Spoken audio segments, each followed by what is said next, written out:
Offre-toi cette chanson, toi petit homme qui sans raison, avec tes discours et tes lois, nous a donné tous un peu froid. Toi qui nous as repris l'espoir que nous avions de la mémoire, tous les gens bien et mal intentionnés vont te claquer la porte au nez. Il parle, les personnes s'étonnent. Moi ça me fait mal d'entendre cet homme. Sarkozy, ta vision de la France n'est pas la mienne. Man, je la connais par cœur, laisse-moi déchirer ton programme. Un jour c'est décidé, dans un dîner d'élite, que discuter ensemble. Bonjour à tous et bienvenue dans ce nouvel épisode critique de Qui relève du document. Je suis toujours accompagné de l'inénarrable Suisse de cette émission, Luli Marwood. Merci pour cette introduction, l'inégalable Alexandre Ruffier. Ok, on la garde, c'est parti. Aujourd'hui, un petit film d'actualité, petit film, grand film important. J'ai fait le saut de mouton. T'as filé la pensée là. Ouf, c'était une flèche. Hein. Mais oui, aujourd'hui, on s'intéresse à Personne n'y comprend rien de Yannick Kergoat, consacré à l'inénarrable Nicolas Sarkozy et à l'affaire dite des financements libyens. Donc, je vais introduire, comme d'habitude, par un petit texte de ma main. Personne n'y comprend rien est le troisième documentaire de Yannick Kergoat, monteur reconnu du cinéma français, notamment chez Kassovitz, Costa Gavras ou Dominique Moll. Il est aussi un grand observateur du monde capitaliste. Son premier documentaire, co-réalisé avec Gilles Ballastre, Les Nouveaux Chiens de Garde, titre repris d'un livre de Serge Halimi, décortiquait et dévoilait la collusion du monde des affaires et des médias. Un sujet encore brûlant et d'actualité, dans lequel on croisait déjà un certain Nicolas Sarkozy, alors encore président de la République.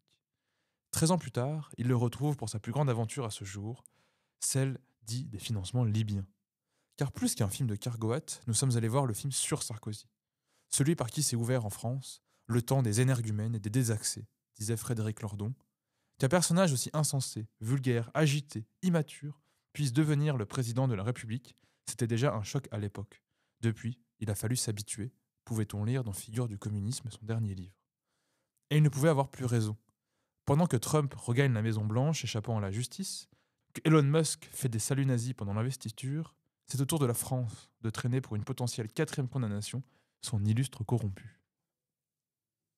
Merci pour cette intro, Alexandre, et ce bon coup de tacle à une certaine triste actualité politique. Coup de tacle, carrément. Putain de salut nazi, c'était un bon coup de tacle. Un putain de salut nazi. J'ai pas dit putain de salut nazi. Ah, il me semblait que tu l'avais dit. Le putain a résonné dans ma tête. Je voudrais préciser, pour les gens qui n'auraient pas vu le film, que tu as dit que c'était un film sur Nicolas Sarkozy. Il faut préciser que c'est une enquête sur Nicolas Sarkozy. Ça n'est pas un biopic sur Nicolas Sarkozy. Ça n'est pas un documentaire qui réfléchit Nicolas Sarkozy. C'est une enquête qui a été faite par 2 journalistes à Mediapart qui s'appellent Fabrice Arfi et Karl Lask depuis près de 12 ans. Je crois que c'était en 2012 que le premier article de leur enquête est sorti et que le film, en fait, nous raconte en fait les éléments principaux de cette enquête. Et dire film sur Nicolas Sarkozy, c'est aussi un petit peu un raccourci, car c'est un film sur le financement libyen, donc c'est Sarkozy, ses complices, donc Brice Hortefeux, Claude Guéant notamment, mais aussi Kadhafi, Muammar Kadhafi bien sûr, et Takieddine, qui est un peu la pièce maîtresse de cette affaire, et par qui on le voit dans le film. En fait, l'affaire s'est ouverte, notamment lors de l'affaire dite de Karachi, où les documents de Takieddine sont arrivés à Mediapart, et c'est un peu là que la pelote de laine a commencé à se démêler. Pour finir, aujourd'hui, on est aujourd'hui fin janvier, et le procès est ouvert de Sarkozy depuis 2 semaines, un peu plus de 2 semaines maintenant. Oui, et de dire la pelote a fini par se démêler, c'est une bonne façon de voir la chose. D'ailleurs, c'est ce qui a donné peut-être probablement lieu au titre du film.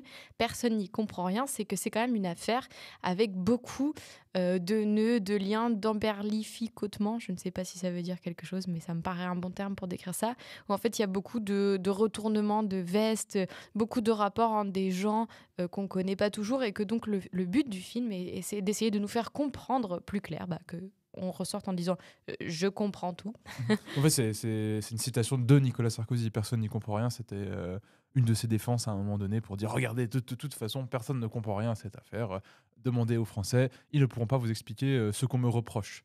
comme si c'était vraiment un truc qui flottait comme ça. Et d'ailleurs, on va revenir un peu sur la défense de Nicolas Sarkozy pendant tout cet épisode, parce que c'est assez intéressant comment elle est mise en scène dans le film. Et d'ailleurs, j'aimerais préciser que c'est pas un épisode sur l'enquête, sur l'affaire des financements libyens. C'est pas de ça dont on va parler aujourd'hui. On va parler vraiment du film, de comment il met en scène cette enquête, cette affaire, qu'est-ce qu'il nous apprend en tant que spectateur et comment il s'y prend finalement, comme on fait d'habitude dans les épisodes, mais aujourd'hui donc centré vraiment sur un film d'actualité. Oui, absolument. Et ben, plongeons. Mhm. Donc, je vais rapidement résumer les éléments principaux qu'on voit à l'écran tout au long du film. On voit surtout les deux journalistes de Mediapart qui nous narrent leur enquête, le récit de leur enquête, parce que d'ailleurs le film ne va pas nous raconter l'affaire dans sa chronologie, mais plutôt l'enquête dans sa chronologie, c'est-à-dire le cheminement qu'ont fait les deux journalistes pour comprendre ce qui s'est passé. Ce qui fait qu'on va faire beaucoup d'allers-retours en avant et en arrière dans le temps, et qu'on aura donc notamment une frise chronologique au bas de l'écran qui va souvent nous indiquer dans quelle année on se situe dans le récit, parce que du coup on fait vraiment, comme je l'ai dit, beaucoup d'allers-retours. On va avoir d'autres intervenants qui vont venir nous raconter, soit avoir une analyse sur l'affaire, soit nous raconter quelque chose qu'ils ont vécu dans le cadre de l'affaire, comme un magistrat, il me semble, qui va nous donner son point de vue par rapport aux magistrats qui sont vivement critiqués par Nicolas Sarkozy. Mais ou une de la famille des victimes de l'attentat du DC-10, qui est un élément important quand même de l'affaire des financements libyens. Oui, et on l'abordera sûrement dans la suite de ce qu'on va décrire.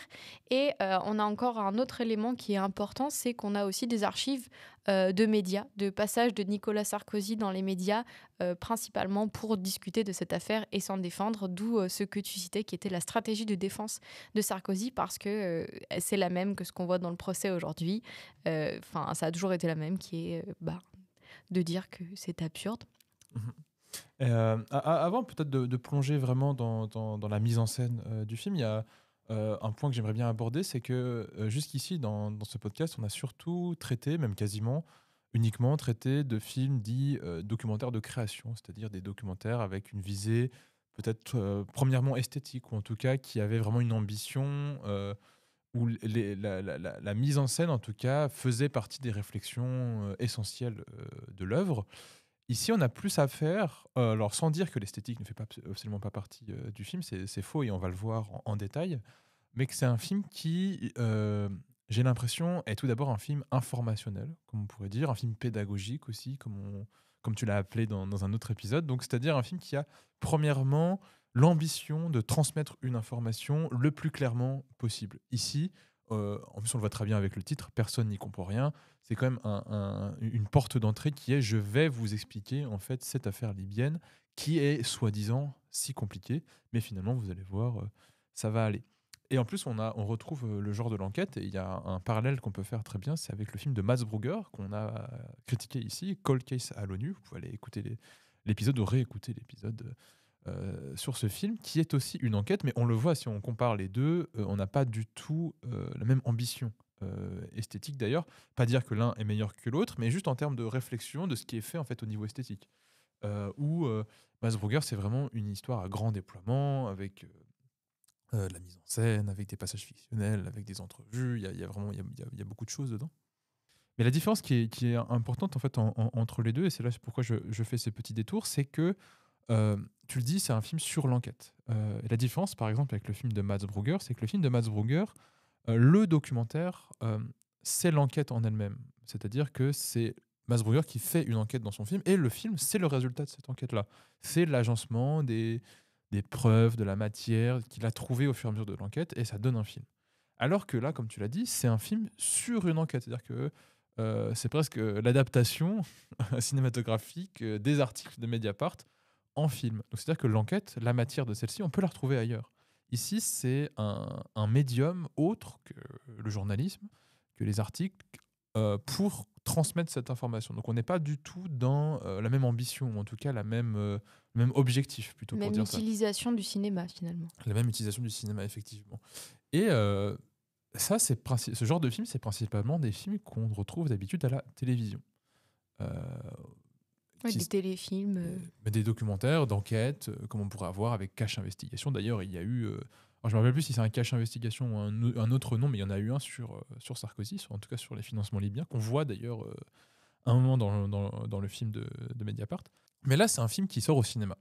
Déjà, je pense qu'il y a ça aussi à aborder. Et Yannick Kergouat en parle notamment dans une entrevue qu'il a donnée à Blast.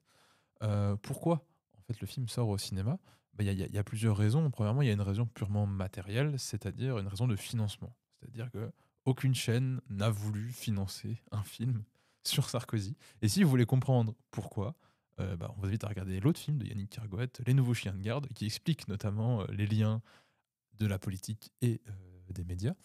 Et donc le film est passé par un financement participatif, est passé aussi par un financement donc plus indépendant, notamment Mediapart, et ce qui a permis en fait une sortie en salle, notamment, et qui était aussi, il le dit, une volonté depuis le début. C'est-à-dire que ça permet au film de devenir un espace politique finalement beaucoup plus important que la télévision. Parce que la télévision, on va regarder, en fait, le film va nous être imposé dans une grille de lecture, c'est-à-dire mardi soir à 20h, vous avez l'enquête sur le financement libyen. Vous le regardez, vous le regardez pas, finalement c'est comme ça. Alors qu'au cinéma, c'est un choix délibéré déjà de soi-même de vouloir je vais aller voir ce film-là. Donc il y a déjà aussi une mise en mouvement de son corps avant d'aller voir le film. Ça permet aussi de le voir à plusieurs, en fait, d'avoir aussi une réaction de la salle. Je lisais sur les réseaux sociaux des gens qui disaient qu'au moment où Sarkozy dit quelle indignité, un passage éminemment culte de la politique française aujourd'hui, les gens rigolaient dans la salle. C'était vraiment un moment de cohésion de la salle. Et aussi, le film du cinéma est un film plus important en fait qu'un téléfilm ou qu'un cache investigation, qui est beaucoup plus qui va peut-être attirer l'attention pendant quelques jours après sa diffusion, mais c'est fini parce que ça part dans le flux. Alors, un film de cinéma, c'est un film de cinéma qui a l'air d'avoir de l'importance, qu'on va peut-être pouvoir sortir après en DVD, qu'on va pouvoir acheter, qu'on va pouvoir revoir. Donc, qui donne aussi un autre poids à cette enquête finalement. Et la temporalité aussi est hyper importante parce que ça sort. Le film est sorti quoi, 2 jours après le début du procès, quelque chose comme ça. Donc c'est aussi un film qui est là pour accompagner le procès. Pendant que vous lisez les articles sur Mediapart ou sur Libération de l'enquête du procès pour Ramos Sarkozy, vous pouvez aller voir le film en même temps. Donc c'est aussi un geste d'accompagnement de Mediapart et de Yannick Kergouat et de son équipe on va faire un film parce qu'on pense que c'est une histoire essentielle et c'est une histoire hyper importante de la Ve République. Donc il faut un accompagnement à la hauteur finalement, et le film permet ça. Et il y a aussi un dernier point qu'on pourrait citer, c'est le fait que le film permet au cinéma de faire des débats. Là où à la télévision, on le regarde tout seul, peut-être en famille, peut-être avec des amis, mais on va en débattre ensemble, ok. Là, c'est un film où vraiment on va être peut-être dans des salles de 100, 200 personnes, et il y aura un débat avec 100, 200 personnes, avec peut-être des intervenants, avec peut-être d'autres informations. On va pouvoir répondre directement à nos questions, on va pouvoir peut-être s'engueuler, on va peut-être pouvoir se poser des questions entre nous aussi, avoir différents points de vue, ce qui permet en fait d'amener du politique au cinéma, mais du politique au sens presque radical du terme, c'est-à-dire de discuter pour faire advenir une pensée. Et là, il n'y a pas de décision à la fin, on ne fait pas un vote, et oui, finalement, Sarkozy va en tôle, mais il y a quand même cette idée d'en faire un espace politique, de faire du cinéma un espace politique où les gens vont pouvoir se politiser, en fait, tout simplement. C'est intéressant parce que je ne sais pas si tu as vu qui animait les débats des projections du film, parce que c'est souvent la même personne, c'est Guillaume Meurice. Ah. Alors je trouve ça rigolo, je sais pas si leur but c'était de faire de la politique et de l'humour ou les deux en même temps, mais en tout cas, je trouve ça marrant de mettre Guillaume Meurice pour présenter le film. Mais son émission avec Guillaume Meurice, elle est sur Mediapart aussi, non? Entre autres, oui, il fait Black Bloc sur Mediapart. Oui, ça m'étonne pas que ce soit lui, vu qu'il fait partie du réseau Mediapart. Mais je voulais revenir sur 2 choses que tu as dites. La première, c'est que je trouvais ça intéressant. On en avait un petit peu parlé avec Kaizen de Inoxtag. Cette idée que de passer par les salles de cinéma va offrir une sorte de légitimité au film à exister en tant que film. C'est pas un film de télé, ou c'est pas juste de la télé, c'est un film de cinéma. Et qui est quelque chose qu'on devrait peut-être questionner ou réfléchir, parce qu'aujourd'hui, ça devient de plus en plus compliqué de produire des films, surtout des documentaires, où l'argent a été totalement désinvesti, et donc de plus en plus difficile de les faire distribuer dans des salles de cinéma, et de se demander en fait que faire avec cet organe de légitimation du cinéma, que faire du cinéma qui ne passe pas par ça en fait. D'un côté, c'est plus difficile parce qu'effectivement, les budgets sont contractés, mais de l'autre, on le voit qu'il y a aussi d'autres canaux qui émergent, notamment les financements participatifs, notamment les médias indépendants, donc comme Blast, qui avait soutenu le précédent film où Denis Robert, qui est le directeur, rédacteur en chef de Blast, faisait partie de l'équipe du film d'avant, qui était La Très Grande Évasion. La Mediapart finance en partie le film. Donc, il y a aussi cette possibilité, en fait, de faire advenir des films dans des circuits un peu plus indépendants. Et malheureusement ou heureusement, je ne sais pas, ça se voit dans le film. On voit quand même que le film, en termes de budget, est peut-être un peu serré. On en reparlera peut-être en termes de montage. Et Est-ce tout. qu'il est aussi serré que le plan du bus des Spice Girls C'est The Spice une World, tu veux petite dire. voiture, oui, de Spice World, où ils n'ont plus de budget et ils filment une main qui fait sauter une petite voiture au lieu de filmer un vrai bus qui saute au-dessus d'un pont. Ça, c'est de l'art. L'autre aspect que je voulais aborder, c'était la question de l'esthétique que tu as mentionné en parlant du film de Mads Brugger et de celui-ci, où tu as dit que ce sont deux esthétiques différentes. Et je voudrais un peu revenir sur ce point d'esthétique, parce qu'on a abordé ça aussi dans le top qu'on a fait avec Olivier Duruisseau, où on le réfléchissait à travers le film No Other Land, il n'y a pas d'esthétique, ou est-ce qu'il y a de l'esthétique? Et c'était un peu vague, en fait, ce qu'on appelait esthétique ou pas. Et j'ai l'impression, tu peux me démentir, ou d'autres gens, s'ils entendent ma douce parole, peuvent me démentir, mais qu'aujourd'hui, quand on dit esthétique, de manière très réductrice, on imagine un plan beau qui a été cadré et où on peut voir en fait que ça a été cadré, pensé, réfléchi, composé, et qu'en fait c'est ça l'esthétique. Il se trouve que c'est pas ça l'esthétique. L'esthétique, c'est, enfin, tu peux me corriger, moi j'aurais tendance à dire que c'est les gestes qu'on va faire dans le film. C'est ce qui composera l'esthétique de ton film. Et de ce fait, un film qui n'est pas esthétique est tout de même esthétique, puisqu'il va tout de même avoir des gestes. Et c'est ça qu'on va regarder, les gestes de ce film. Et dans le cas du film qu'on a regardé, eh bien, on les a décrits, tous ces gestes. C'est le fait d'avoir ces journalistes qui sont filmés et qui nous racontent l'histoire. C'est le fait d'avoir des archives qui vont venir compléter et raconter ce qu'ils sont en train de dire. Du coup, moi, je me suis quand même demandé, en regardant ce film, non pas est-ce que ça n'était pas esthétique, mais de me demander est-ce que le fait d'organiser les gestes de cette manière-là venait nuire à une certaine forme de créativité ou d'art ou de cinématographie. Parce que du coup, ces gestes-là, cette esthétique choisie, elle est très contrôlée quand même. On vient vraiment, dans le film, il y a très peu d'espace pour le réel ou l'inconnu du tournage. On va vraiment filmer une parole qui est narrée, et les archives qui vont être mises dans le film, elles vont venir servir cette parole et pas rester plus longtemps que ça à l'écran. Ça va être des très courts instants comme pour venir commenter ou finir par achever ce qui vient d'être dit.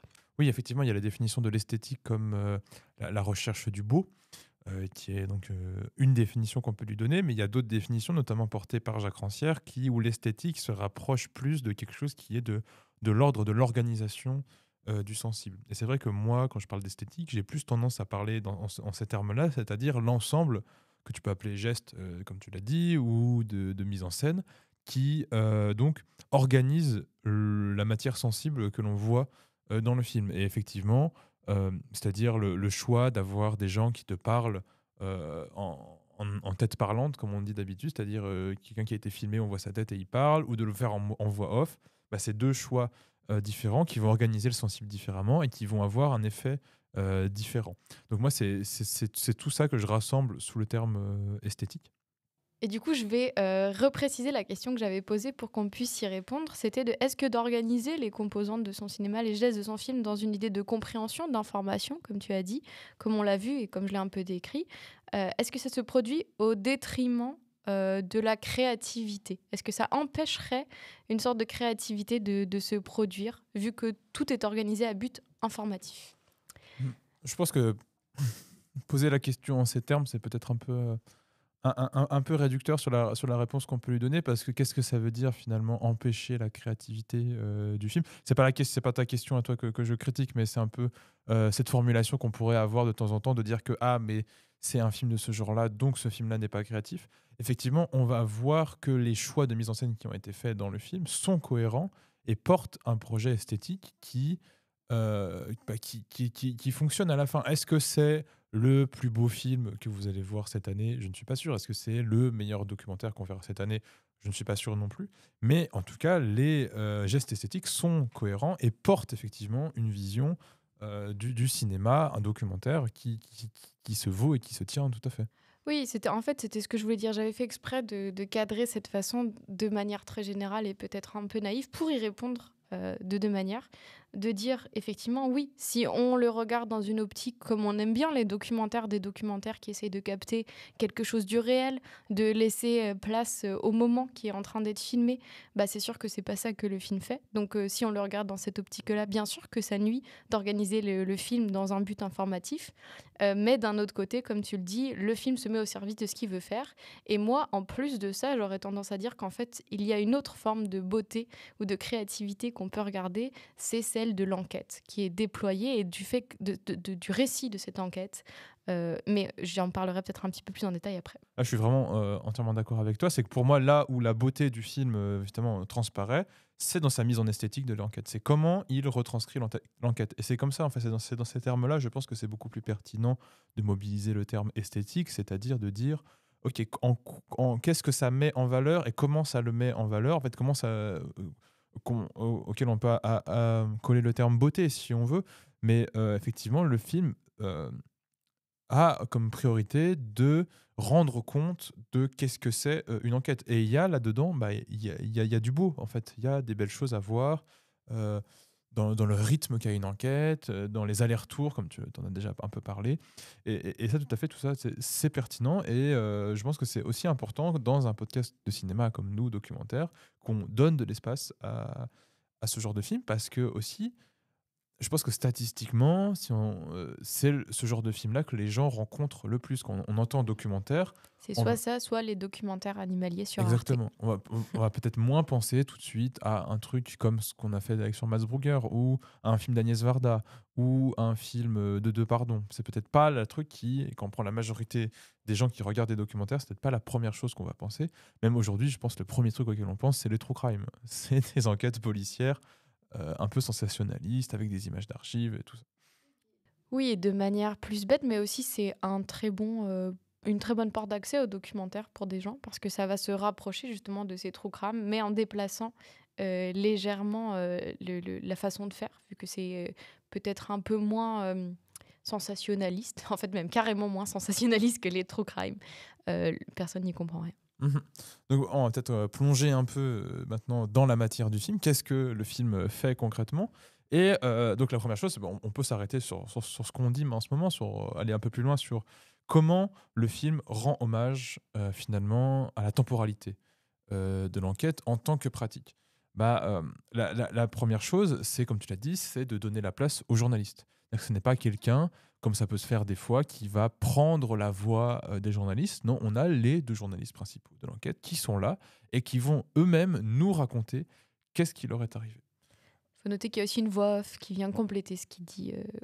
Ah oui, tout à fait. Oui, il y a de temps en temps, il y a une voix off qui vient apporter un peu de contexte, notamment quand on a des documents qui sont montrés à l'écran. Ça arrive qu'elle vienne dire des choses. Mais la majeure partie du temps, ça va être Fabrice Arfi et Karl Lask qui vont nous raconter ce qui leur est arrivé. Et en fait, dans ce qu'il y a, quand on parle d'esthétique, déjà, esthétique, c'est le choix.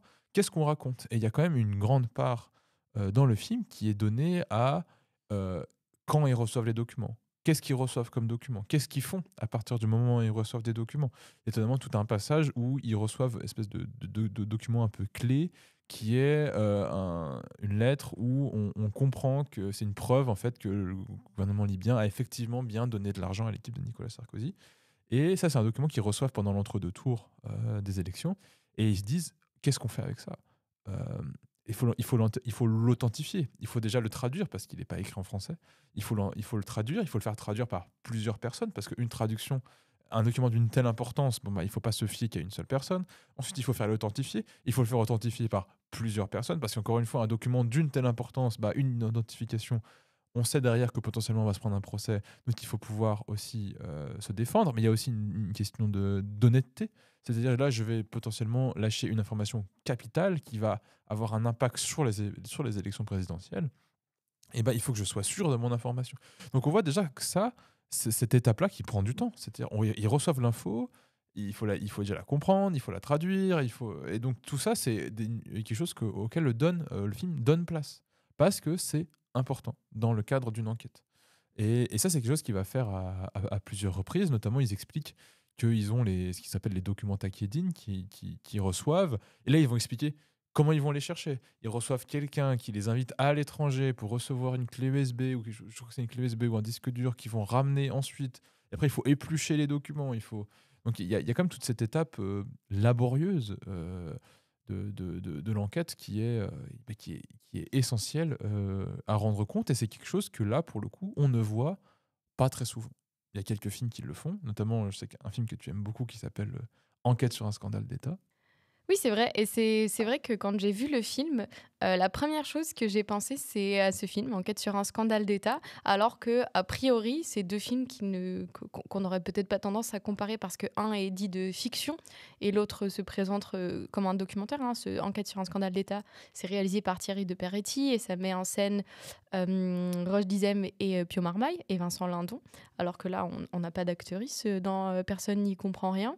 En fait, moi, ce que je trouvais de commun entre les deux, c'est que les deux partent d'un matériau de base qui existait avant le film, c'est-à-dire qu'Enquête sur un scandale d'État se base sur un livre qui a été écrit par un journaliste sur une enquête qu'il avait faite pour ensuite transposer ça dans le cinéma. Un peu comme tu le disais, ce que Mads Brugger a fait. En fait, un peu différent, parce que Mads Brugger, il a fait son enquête avec le cinéma, alors que ces deux films-là ont transposer l'enquête dans le cinéma. Et je trouvais ça intéressant de remarquer qu'on pouvait le faire de manière très variée et différente. Je pense qu'Enquête sur un scandale d'État aurait aussi pu être un documentaire comme Personne n'y comprend rien, sauf que Thierry de Peretti, il a tendance à faire de la fiction, donc ça n'a pas été ça. Mais moi, je voulais surtout rebondir sur quelque chose que tu as dit dans ta description du travail minutieux des journalistes et des documents qui sont fact-checkés, recherchés. Tu as dit on nous laisse la place pour le voir, mais factuellement, c'est pas vrai. On le voit pas dans le film, parce que dans le film, on ne voit pas cette recherche et cette enquête de documents. On l'écoute, on nous le raconte, mais ça n'est pas quelque chose qu'on voit. Il n'y a pas d'archives de Fabrice et Karl en train de regarder leurs documents. Et ça, c'est quelque chose d'intéressant parce qu'en fait, cette enquête, on ne la devine que par le récit et par les mots des journalistes. Bien sûr, on peut aller ensuite se renseigner sur Mediapart et aller lire leurs articles, mais dans les faits, on va surtout l'écouter. Et moi, je trouve qu'il y a quelque chose d'assez intéressant dans ce fait de raconter une enquête qui va jouer une tension entre ce que j'ai appelé l'atteignable et l'inatteignable. Et je vais juste expliquer cette petite tension. En fait, moi, personnellement, quand j'entends le mot enquête, enquêteur, journaliste, fraude, président français, ça m'amène à tout un imaginaire de polar, d'enquête, de film policier, à quelque chose que j'aurais plutôt vu dans de la fiction, quelque chose que je définirais comme loin de moi, parce que je ne fais pas d'enquête dans ma vie au jour le jour. Et ensuite, on voit ces journalistes qui nous racontent cette chose très terre-à-terre qui a été de chercher des documents, ou même à un moment le climax du film qui a été de faire une connexion entre un compte bancaire et un lieu qu'ils ont trouvé sur une carte, qui pourrait peut-être permettre de lier avec les différents comptes offshore qui ont permis de verser l'argent de Nicolas Sarkozy. Enfin bref, même ce climax n'est pas vraiment un climax, c'est vraiment un mini détail administratif.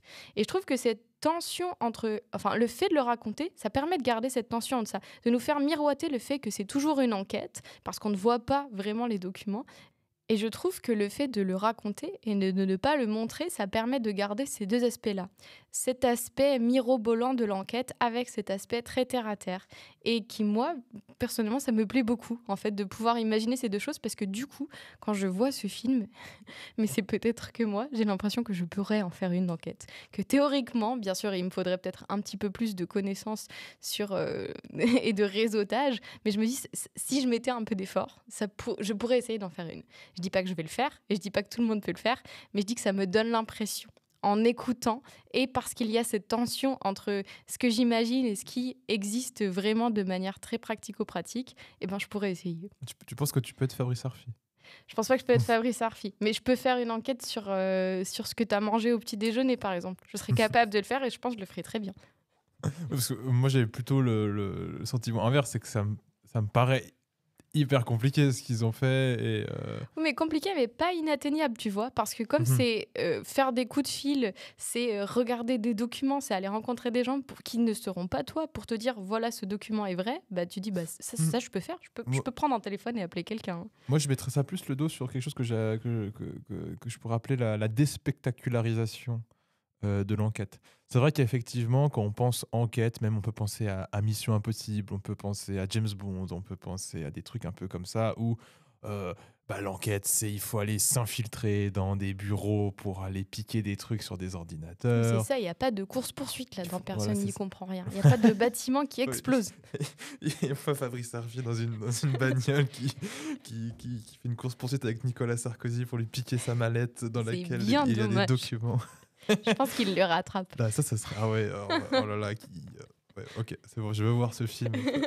Fabrice Arfi qui fait un tacle glissé à Claude Guéant pour lui piquer quelque chose. Ou qui plante un mouchard dans sa poche. Ouais, exceptionnel.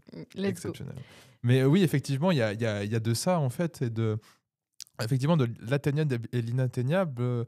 C'est-à-dire que en fait, les enquêtes, oui, effectivement, c'est des trucs un peu chiants. C'est des trucs de je vais lire des documents, je vais lire des feuilles de paie, je vais lire des trucs de banque, je vais passer des coups de fil, je vais écrire aussi. Ça, c'est peut-être un des points peut-être où je suis un peu déçu. Peut-être j'aurais aimé qu'on voit un peu plus comment ils écrivent les articles, parce que ça, c'est les choix des mots, quelle info on met, quelle info on met pas, quelle info on garde. Surtout que Mediapart, ils sont très connus pour faire un premier article.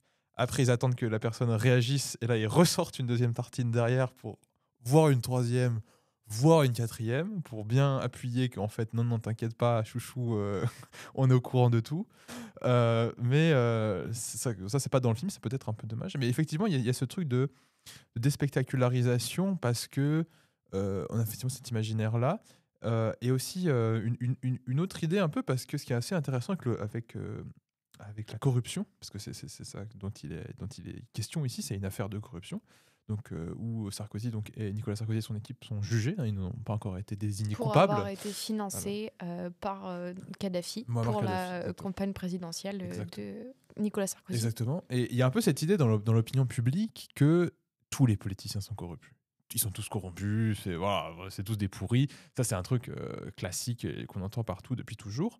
Mais le jour où ça arrive pour de vrai, où on sait que, voilà, regarde, en fait, tout ce que tu soupçonnais depuis le début, en fait, c'est vrai. Mais en fait, il y a toujours une petite déception. Où les gens qui peuvent dire tous pourris, en fait, Sarkozy, ils vont pas y croire. Ou ils vont dire ah oui, mais ça, c'est un coup monté. Et c'est d'ailleurs sur ça que Sarkozy a beaucoup joué en disant c'est que Mediapart était une officine, que c'était un coup monté, que c'était des documents qui étaient faux. Mais en tout cas, il y a toujours un peu cette légère. Cette légère déception parce que c'est toujours moins impressionnant que ce qu'on s'imagine.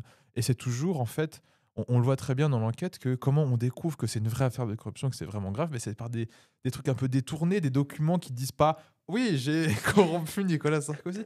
C'est une preuve qui amène à un autre document, qui amène à une autre preuve, qu'après on va faire une autre preuve, notamment tu disais le climax, c'est qu'en fait, il y a un moment, ils découvrent qu'il y a un mot, en fait, c'est un palindrome, et que si tu mets le mot à l'envers, en fait, ça nous amène à une piste qui nous amène à une. Je me rappelle plus exactement le cheminement, mais c'est une villa à un moment donné qui se retrouve dans plusieurs documents, et ils se disent, ils font la connexion que, oh mon Dieu, est-ce que c'est en fait la trace bancaire d'un virement d'argent de la Libye vers la France? Et là, ça fait. Mais c'est complètement, pour mettre un mot un peu trivial, c'est naze. Je veux dire, c'est des bouts de papier. Et ce qui fait que je pense qu'il y a aussi ce truc de. Ce qui fait aussi que je pense qu'il y a ce truc un peu effectivement de déception. Et c'est là où le doute arrive à germer. Et là où pourquoi Sarkozy appuie à ce point. Oui, j'allais rebondir, j'allais parler de doute exactement parce que je suis d'accord que, pour reprendre tes termes extrêmement pertinents et si bien formulés, c'est naze. Mais là où c'est vachement intéressant et où je trouve qu'il y a une portée que moi je trouve tellement plus grande et intrigante que dans un film de Tom Cruise, par exemple, c'est que du coup, un élément ou un indice peut être un indice et ne pas être un indice en même temps. Parce que, comme tu le dis, il n'existe pas un papier où c'est écrit « Oui, bonjour, je suis Kadhafi, j'ai corrompu Sarkozy ». Il existe des documents qu'on va interpréter, et du moment qu'on peut les interpréter dans un sens, on peut aussi les interpréter dans l'autre sens. Et d'ailleurs, c'est ce qui se fait dans toute l'enquête, même avec notamment, principalement, le témoignage de Diad Takedine, qui est donc celui qui a joué l'intermédiaire entre Sarkozy et Kadhafi, entre autres, et qui va d'abord nier, puis ensuite il va avouer, puis ensuite il va de nouveau nier. Et en fait, tout est un peu toujours tout à la fois. Et c'est pour ça d'ailleurs que Sarkozy arrive à s'insérer et à créer le doute, mais c'est aussi pour ça que c'est passionnant à regarder, parce que ça coexiste en fait. Même si on essaie de nous montrer ces éléments comme preuve, dans les faits, on peut jamais totalement affirmer. Mhm. Oui, et puis ce qui est assez exceptionnel, moi je trouve, dans l'enquête, et là on parlait de mise en esthétique, et là je pense que ça, c'est un point très important, c'est qu'on a d'un côté effectivement ces documents plutôt factuels. On voit quand même à l'écran, notamment ce document très important qui est écrit en arabe, qui a dû être traduit en français. Celui-là, on le voit à l'écran et on voit la traduction en plus. On voit aussi des témoignages des journalistes qui vont nous expliquer certaines choses. On va voir quelques discussions téléphoniques. Donc, c'est vraiment de la matière concrète qui nous apporte des éléments. Et face à ça, qu'est-ce que fait le film? Il va mettre en opposition des interventions publiques de Sarkozy. Donc, c'est des trucs qui sont dans le domaine public, que tout le monde a plus ou moins vu, que auquel tout le monde peut avoir accès sur Internet. Oui, il va juste dire que tout le monde ment, que les documents sont des faux, que c'est de la manipulation, que en fait c'est pas lui qui est corrompu, ce sont les magistrats, ce sont les journalistes qui essayent de le faire tomber. Et on a vraiment ces moments qui sont délicieux. Alors, on peut peut-être en écouter un qui est particulièrement savoureux, qui revient à plusieurs moments dans le film, et c'est le moment où il dit qu'il n'y a aucun document. Des témoins libyens ont dit « de telles sommes ne pouvaient pas sortir sans qu'il y ait la moindre preuve, la moindre trace ». Kadhafi avait l'habitude de tout enregistrer, de tout photographier. C'était un fou, illuminé, qui prenait certainement des produits stupéfiants, peu importe. Il n'y a pas la moindre preuve, il n'y a pas le moindre élément, il n'y a pas le plus petit commencement d'une preuve. Mais voilà, où vraiment il dit il n'y a aucune preuve. Et juste après, tu avais des parts, bah si, en fait, il y a cette preuve-là qu'on a découvert. Et puis il va dire c'est un faux. Il a fait un procès d'ailleurs pour dire que c'était un faux. Il a perdu. Il a perdu jusqu'au bout. Les trois, il a perdu au procès, en cassation et. Non, en appel et en cassation. Il a tout perdu. Il n'y a pas que les documents qui sont nazes. Hein. Et puis tu le disais au début aussi, il va réutiliser en fait aujourd'hui, on le voit si vous lisez les articles du procès, c'est une technique qu'il réutilise encore aujourd'hui au procès, où il va encore dire que c'est une officine, que c'est des faux, que... Et alors, il y a une phrase magnifique qu'il a dit l'autre jour, c'est je dis pas qu'elle ment, mais ce qu'elle dit est faux. Oui, il a dit ça en parlant d'une personne à son procès. C'était merveilleux. Bah, juste pour terminer là-dessus, c'est de dire que...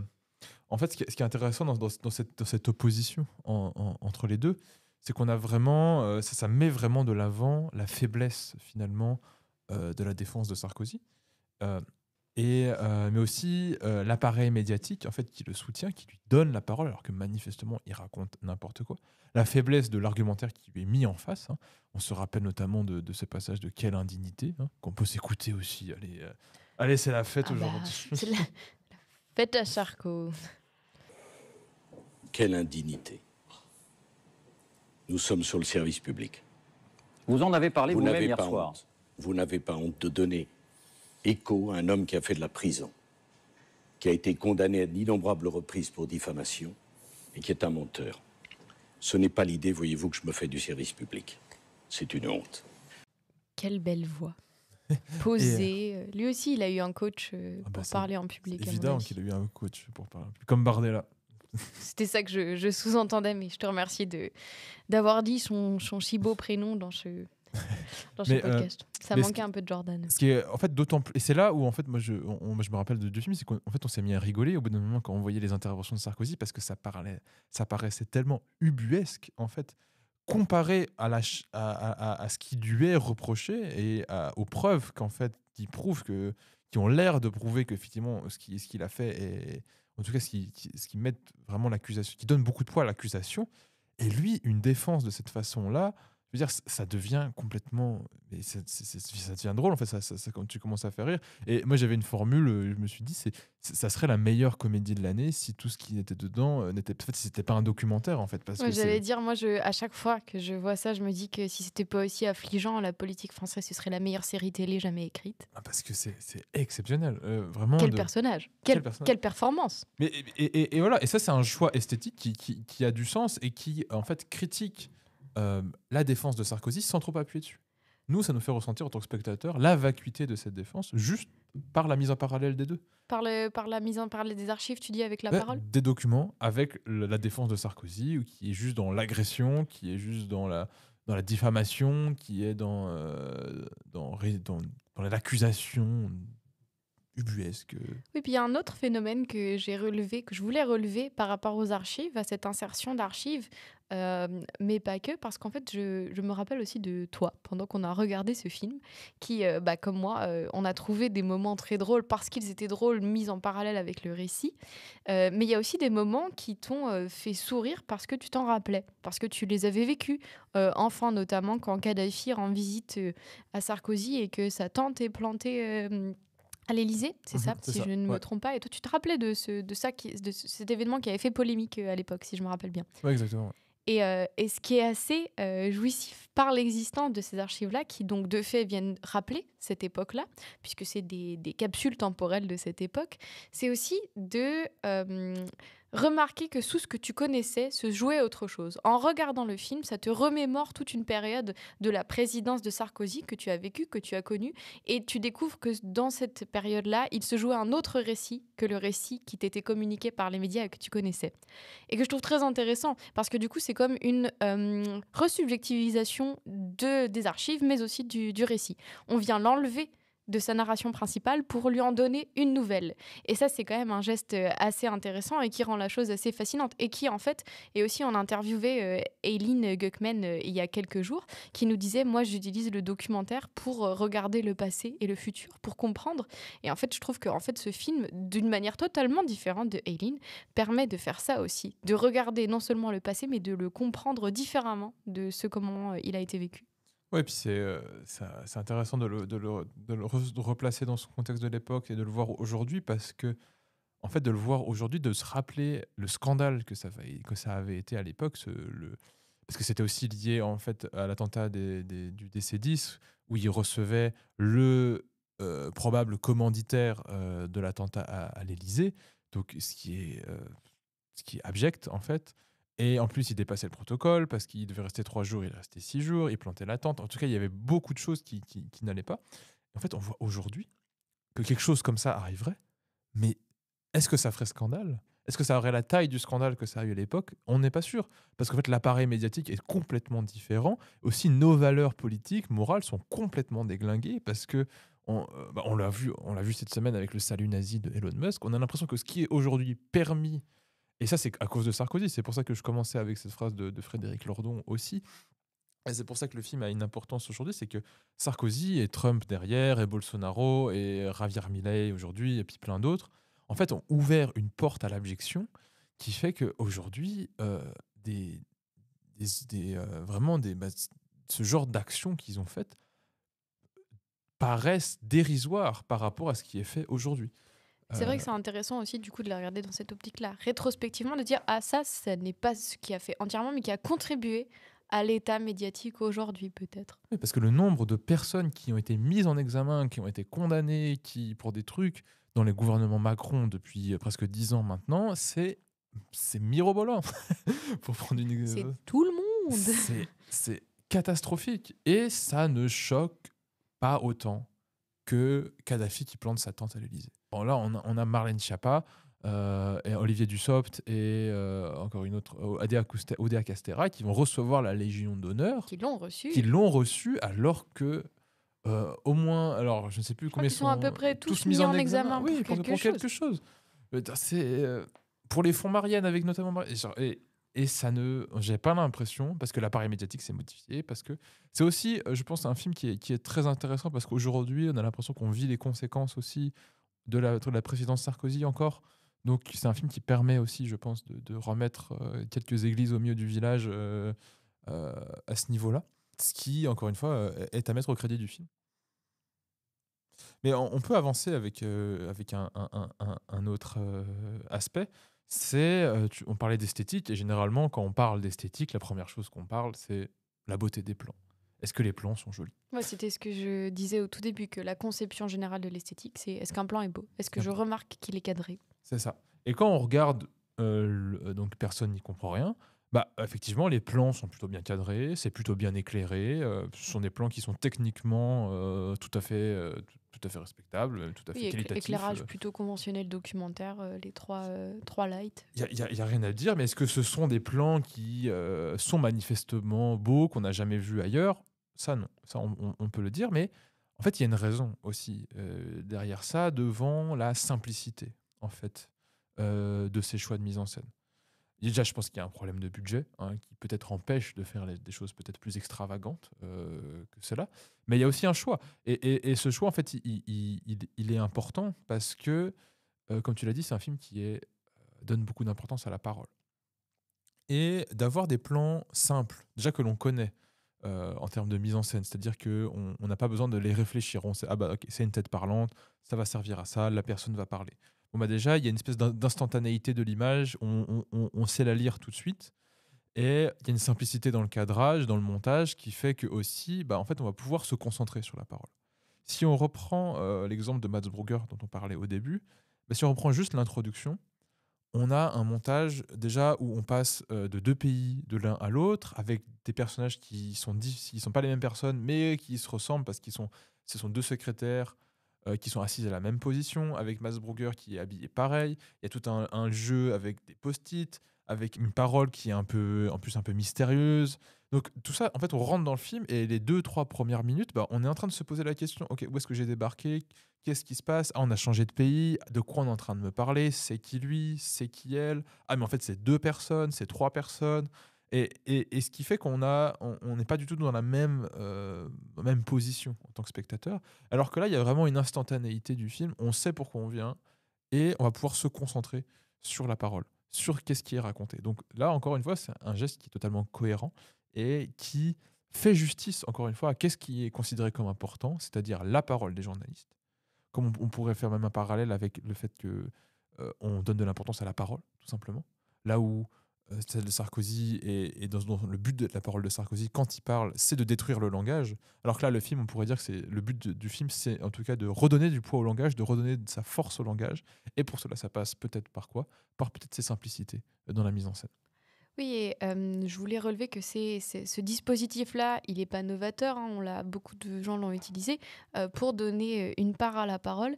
Et c'est intéressant de relever que du coup, selon la parole qui va être dite, ça paraît complètement évident, mais ça va être plus ou moins réussi.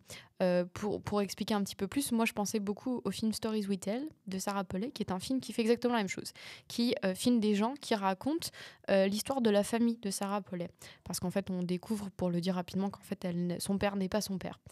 Et dans les faits, c'est un film que moi je trouve beaucoup moins intéressant, alors que le dispositif est très similaire. Et en fait, principalement parce que je trouve que la parole est beaucoup moins intéressante.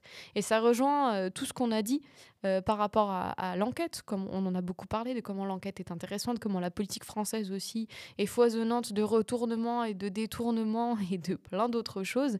Et donc je voulais juste relever que ce dispositif que tu trouves très simple pour pouvoir accueillir cette parole et donc qui fonctionne n'est pas un dispositif qui va nécessairement fonctionner dans tous les cas, parce qu'il y a quand même cette parole qui peut être ou ne pas être intéressante, comme disait Shakespeare.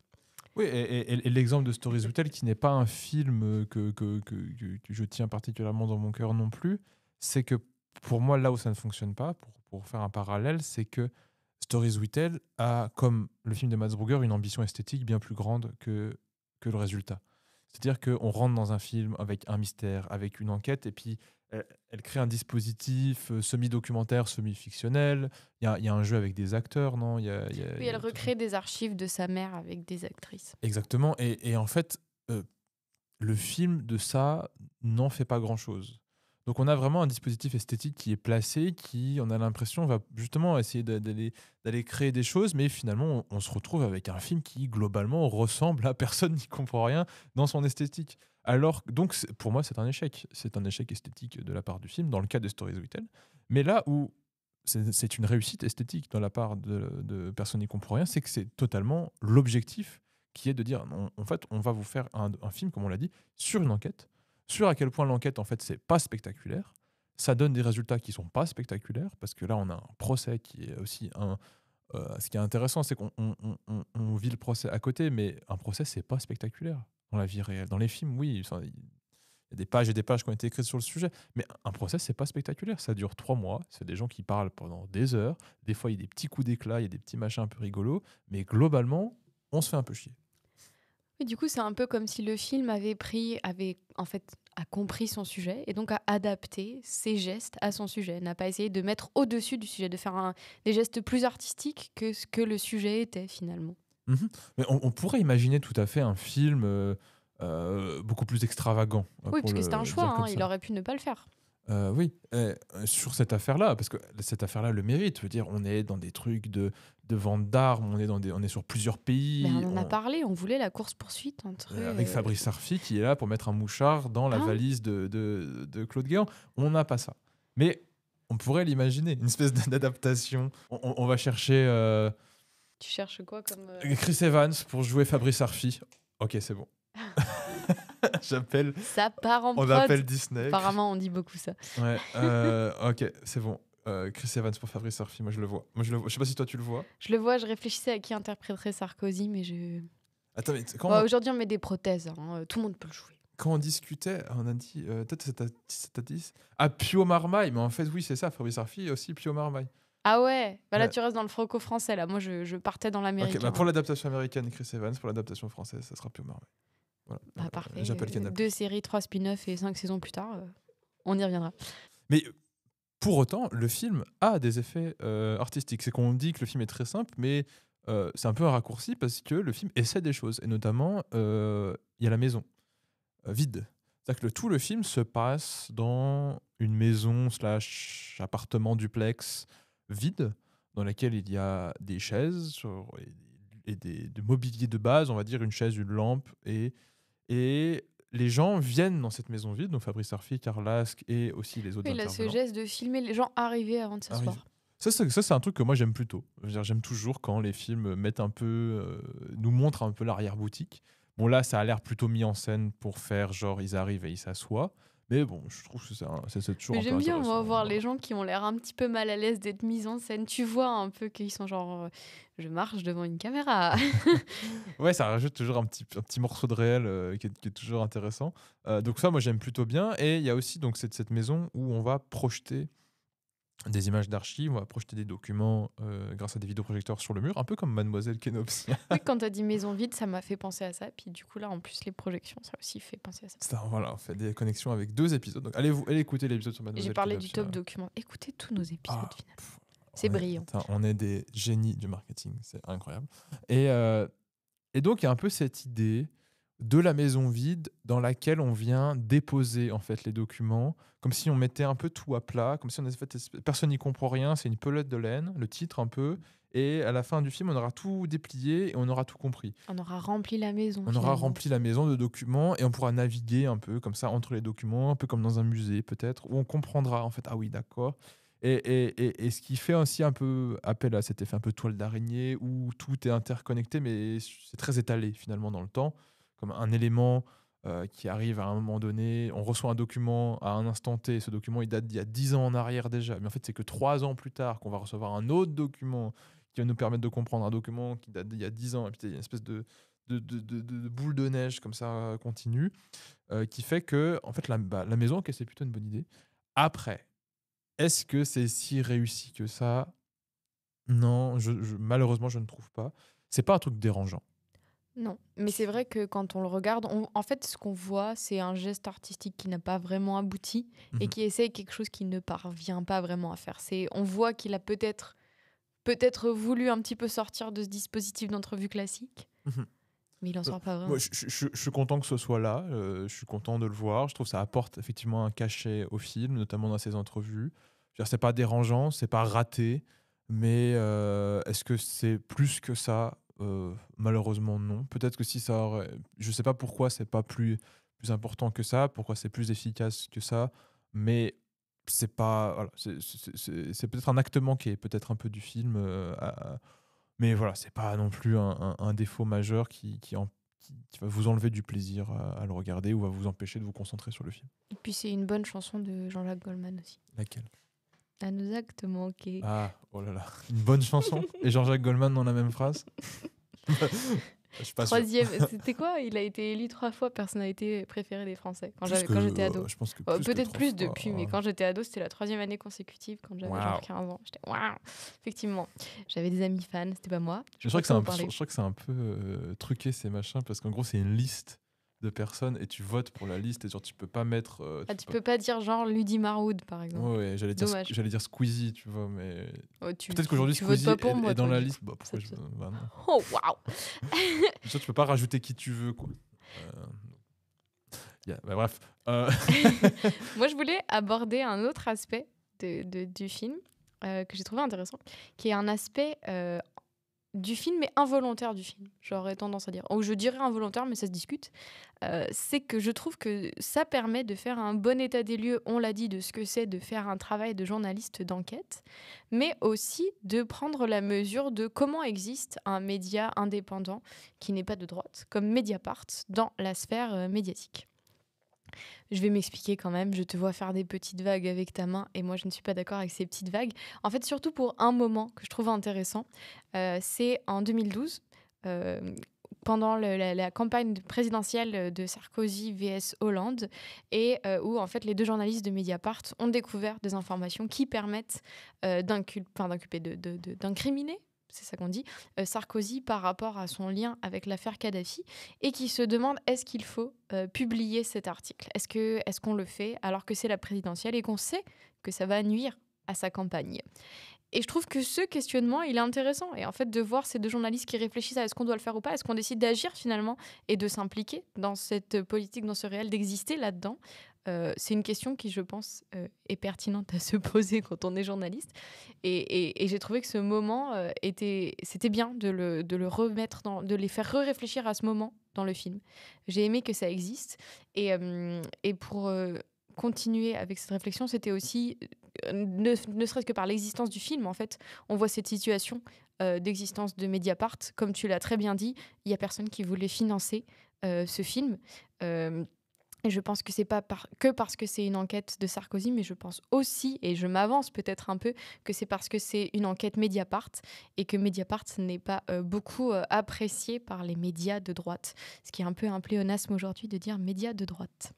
Tu dis, oui, j'aurais peut-être aimé en avoir plus, effectivement, d'un peu de l'arrière-boutique de Mediapart, comment ça se passe, comment on présente les articles. Ce qu'on voit d'ailleurs dans Enquête sur un scandale d'État, c'est la Libération, on voit les réunions de rédaction. On en voit très peu quand même. Je pense qu'on en voit 2 ou 3. On en voit quand même. Et on voit Pio Marmaille écrire. On voit aussi... donc il y a quand même une matière qui est là, qui peut-être... Alors peut-être que c'est juste mes obsessions à moi et que... Non, mais je suis d'accord que c'est intéressant, mais en fait je pense que c'est pas ce que le film essaie de faire, et ça on peut lui le reprocher, mais ce que le film essaie de faire, comme on l'a très bien dit, c'est de nous raconter l'enquête, et non pas de nous raconter le travail journalistique, et c'est pour ça que moi je soulevais ça, parce que je trouvais que même s'il le raconte pas, on arrive à en saisir quelques bouts. Pas beaucoup, certes, mais on arrive quand même à saisir quelques enjeux en fait de ce travail-là, tels que est-ce que je dois publier un article qui va probablement mettre à mal la campagne présidentielle de quelqu'un. Oui, puis en fait, ce qui est intéressant, c'est que cette réflexion-là, en fait, elle a perduré jusqu'à la sortie de ce film-là, parce que, comme on l'a dit, c'est un film qui est sorti 2 jours après le début du procès. Donc, il y a aussi eu... Là, à cette époque-là, il s'est posé la question, est-ce qu'on va influencer la campagne présidentielle en sortant une information qu'on considère d'intérêt public, et aussi qui doit être développée, qui doit être connue des électeurs, parce que savoir ça, ça va peut-être influencer ton vote, mais c'est aussi bien que ça influence ton vote parce que c'est une information que tu aurais aimé avoir. Et s'il l'aurait sorti après les élections, on aurait pu aussi leur reprocher d'autres choses, mais pourquoi vous ne l'avez pas sorti plus tôt ? On aurait voulu savoir.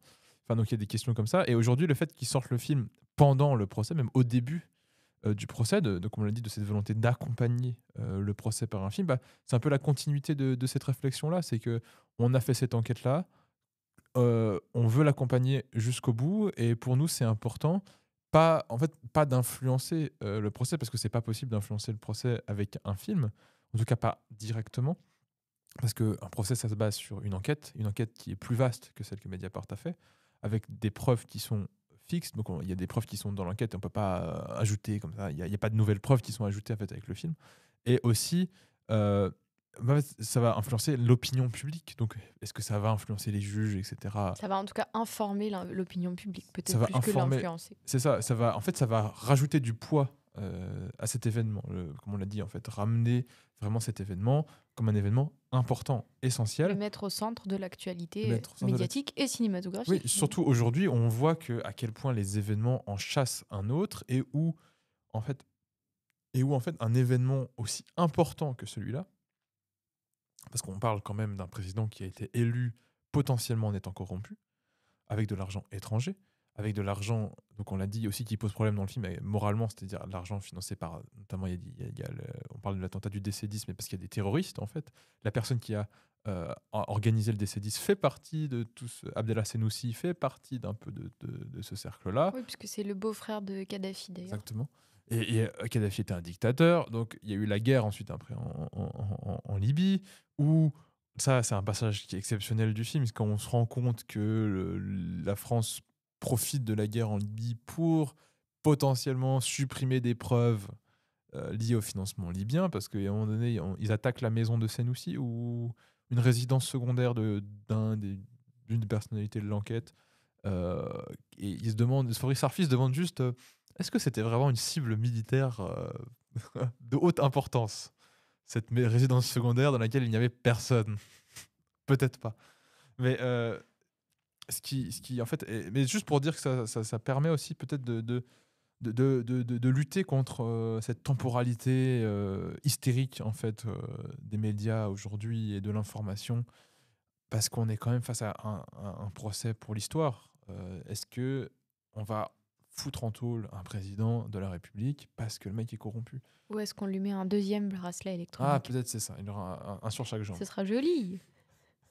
Mais est-ce que celui-là lui permettra d'aller en vacances? Ouais, c'est Parce que l'autre, il a l'air un peu souple. peut-être un petit peu moins longtemps. Ah ouais. On réduit les vacances à chaque bracelet électronique. Prochaine Allez, fois, c'est bon. un week-end.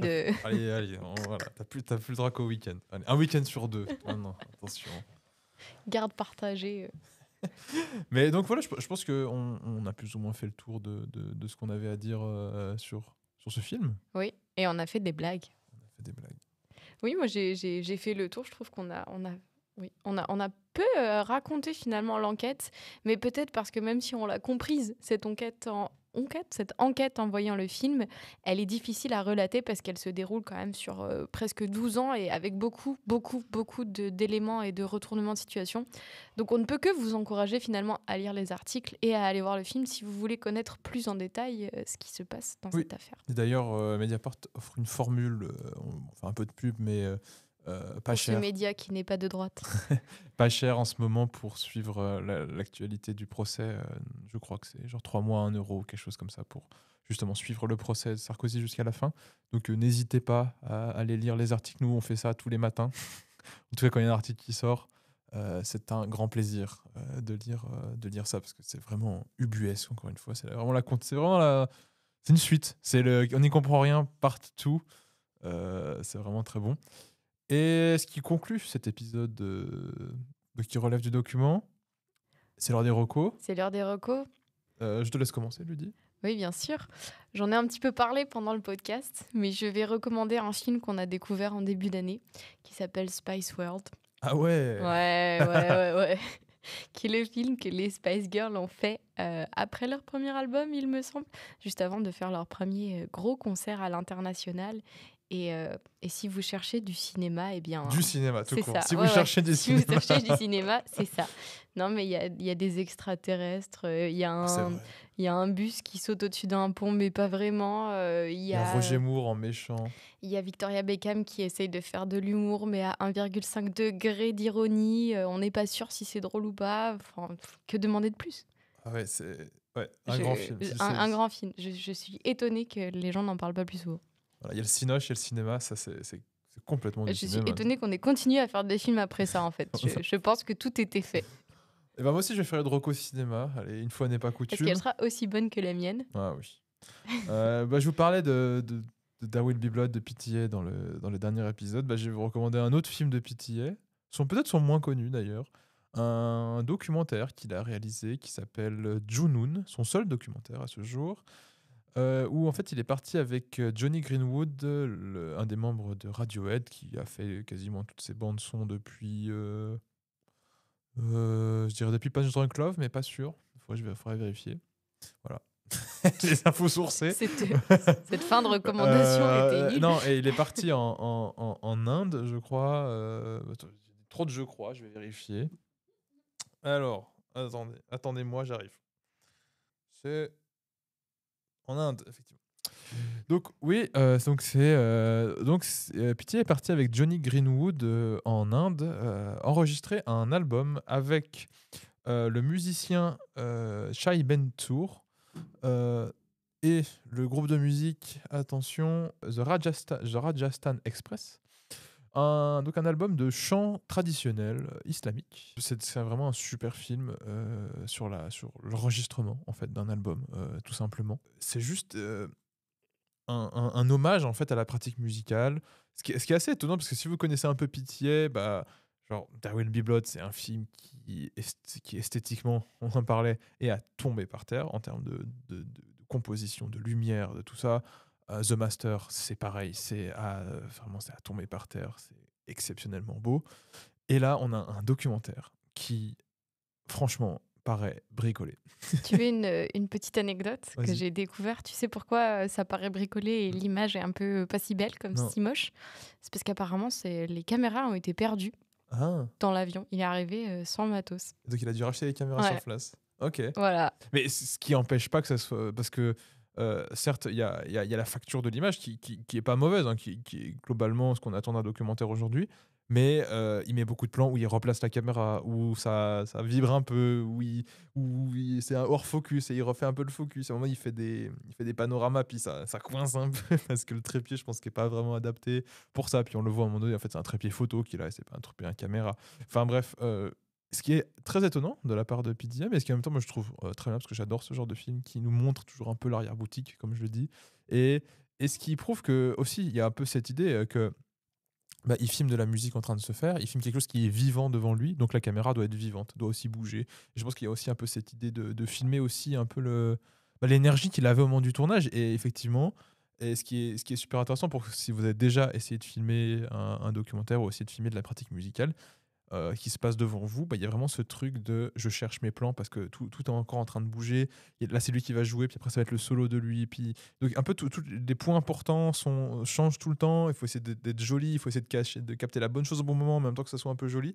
Et on voit tout le temps, alors je sais pas tout le temps Pitié qui filme, mais on voit l'équipe bouger, essayer de trouver le bon angle, essayer de trouver le truc, et ce qui rend le film vraiment très vivant. Et aussi, la musique est exceptionnelle. Franchement, c'est vraiment de la très très bonne musique. C'est super bien.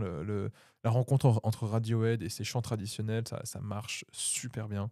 Et je vous conseille vraiment d'aller écouter l'album aussi, qui a le même nom, qui s'appelle Junoon. Double reco. Double reco. Donc voilà. Si ça manque à votre filmographie de PTA, franchement, c'est vraiment pas un film mineur. Moi, je trouve que c'est vraiment un de ses meilleurs films. Également, en même temps, un peu tous ses films sont ses meilleurs films. C'est vrai. Sauf Magnolia. Allez, je vais me faire des ennemis. Je trouve que Juste pour Magnolia, Tom Cruise, c'est un bon film. C'est un J'ai bon beaucoup parlé de Tom Cruise dans ce non, podcast. c'est pas un mauvais film, mais c'est pas le meilleur. Moi, je suis sur ma colline. Ce n'est pas le meilleur, pitié, loin de là. Eh ben, très bien. Tu non-reco Magnolia. Si, Double- je recommande Magnolia quand même, mais c'est pas le meilleur pitié. Oh mon Dieu. Allez, 3 recos. Allez, hop, 3 recos, c'est parti. Et puis on finit avec Inherent Vice. Allez, Rocco, parti. Hop, le deuxième meilleur pitié après There Will Be Blood. Allez, hop, c'est Rocco. Je Tac. me vengerai la prochaine fois qu'on fait des recos. Et ce sera d'ailleurs pour le mois de février, pour notre prochaine entrevue, Exact. avec surprise. Ok, surprise, c'est parti. Et on se revoit bientôt, et peut-être qu'on termine avec un petit dernier extrait. Allez, j'en trouvais un pour mettre à la fin. Ça part en prod. Ça part en prod. Et puis merci à vous d'écouter l'épisode. Mais n'hésitez pas à nous partager sur les réseaux sociaux, à vous abonner à notre page Instagram ou Facebook. Et à la prochaine. Bon cinoche. Voilà. Je n'ai jamais été corrompu d'aucune manière. Je dis ce que je veux. Je fais ce que je veux. Et il se trouve que des gens disent « Tiens, c'est intéressant ». Je vous dis ça pour que vous m'entendiez dans toute la force de ce que je veux vous dire maintenant. À 410 000 voix près, on arrivait au deuxième tour.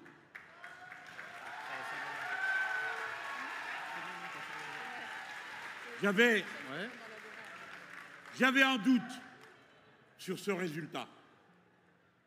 Mais je me suis dit, maintenant, il n'y a qu'une chose qui vaut, c'est on continue le combat. Alors il m'est venu cette idée de vous dire, faites mieux. Mais je voudrais d'abord lever une ambiguïté. Je ne voulais pas vous dire, comme un prétentieux, faites mieux que moi. C'est pas ça que je voulais dire. Faites mieux. C'est-à-dire, faites mieux que ma génération qui n'est arrivée à rien. Abattez la citadelle. N'écoutez jamais personne qui vous dira de reculer, d'arrêter, de céder, d'amollir. Faites mieux. Abattez ce système.